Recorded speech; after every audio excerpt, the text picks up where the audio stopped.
Hey guys, welcome to another commentary done by Diggity. Upper left hand corner, we got Stryker starting as the Blue Zerg at the 3 o'clock location. We have Sterling starting as the very fashionable Black Terran. I don't know why more people don't. I guess maybe because black on black screen is kind of, it's bleh. We cannot do the color swap, by the way, because that goes yo-yo. This is going to be on Dominator.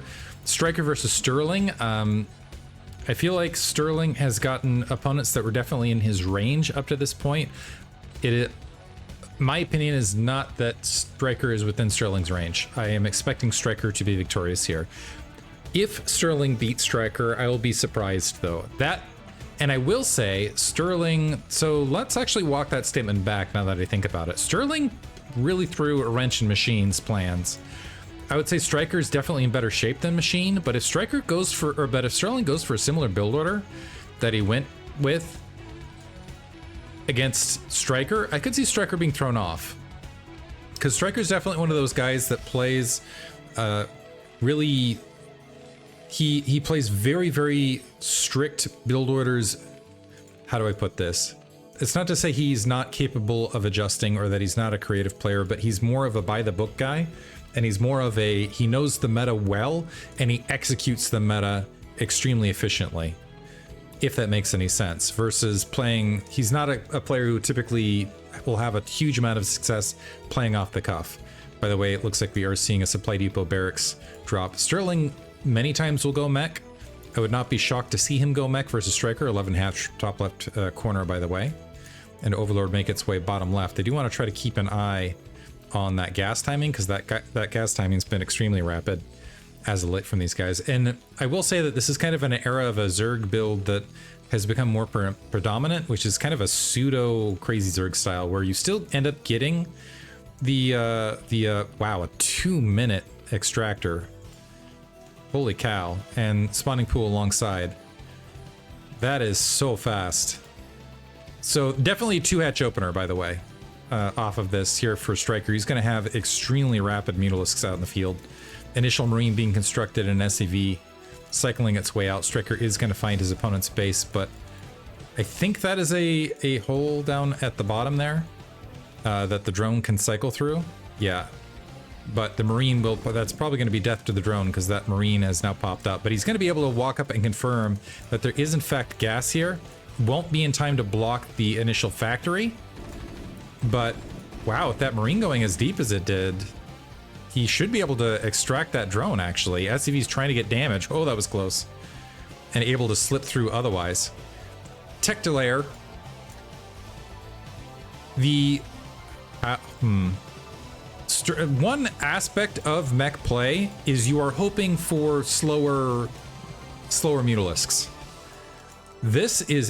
these mutalisks are going to be coming out at a blazing time. I would not be shocked if they were, well, we'll see the exact timing of all this. Point being though, where Sterling might want to have a more of a time padding to be able to get Goliaths and other forms of anti-air out on the map, Stryker is not going to give him a lot of those opportunities, dropping a preventative creep colony to get that up in case there's an initial vulture constructed. This turns into, is this turning into a 1-1-1? This might turn into 1-1-1 here for Sterling. And it looks like the 4 Marines are making their way out, interestingly enough. So 4 Marines, is that creep colony going to... Yeah, so the creep colony is going to morph. 4 Marines... Look at this. Sterling actually pulling a bunch of... Wow. I did not see this coming, and I don't know that Stryker does either. This could be devastating, and Stryker doesn't see it. His Overlord's out of position.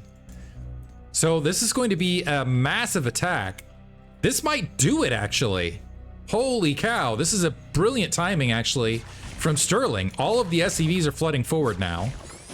Not a lot of Zerglings. There's the Marines behind it. The Marines are getting focus fired. But this is super all in for Sterling. Sunken Colony is taking damage. It's wiped out. We still have a Marine. Did the Vulture get picked off in the midst of this? Somehow Stryker got the Vulture. Holy cow. He's still way ahead. Oh, never mind. The Vulture just peeled back. That might actually have been... enough. Well, we'll see. The Zerglings now fanning out. Another emergency Sunken Colony getting dropped. SCVs versus drones all over the place. Stryker getting through, getting some good damage on that Vulture overall. Stryker definitely making him work for it. A lot of SCVs. Wow, all of the SCVs have been wiped out. A Zergling slipped through the lines and made it into the main and wiped everything out there. So Stryker holds this ramp that will be victory for him. The Sunken Colony looks like it's just about to finish, and that should be game. So the Sunken Colony finishes, the drones can now go back to the natural expansion. This is the only SCV remaining. That Zergling has 7 kills. While I was watching all this happening, it was just racking up kills there in the background. We'll rewind. Another vulture has snuck out, but Sterling now needs to dive with the 3 vultures he has, but the Mutalisks are going to be well ahead of this. I actually thought that, honestly, a lesser Zerg would have folded there. Absolutely would have folded. The vultures trying to slip through. There's GGNet. The Mutalisks are in play. Let's holy cow. Let's go back and look at the Zergling going nuts ahead of all this. So there's the pull. This Zergling from the south slipping through the lines. That sneaky snake. And what a turnaround. That vulture just was blockaded a moment as well. And yeah, here it's like, yeah, Sterling doesn't recognize because he's getting attack alerts all over the place. So this Zergling is just swatting at everything. Not that there's superior mining happening back there regardless. I gotta say though, that is an incredible all-in. And I wonder how many Zerg, even really high level Zerg, would have gotten taken out by that. And I think that was a well-executed timing as well from Sterling. So Sterling is knocked out, but really, that was a great showing, honestly. A fantastic showing. Stryker continues in the lower bracket. We have, who do we have left otherwise? We have Artosis versus Tim, I believe, coming up next. Hope you guys enjoyed it. Thanks for listening.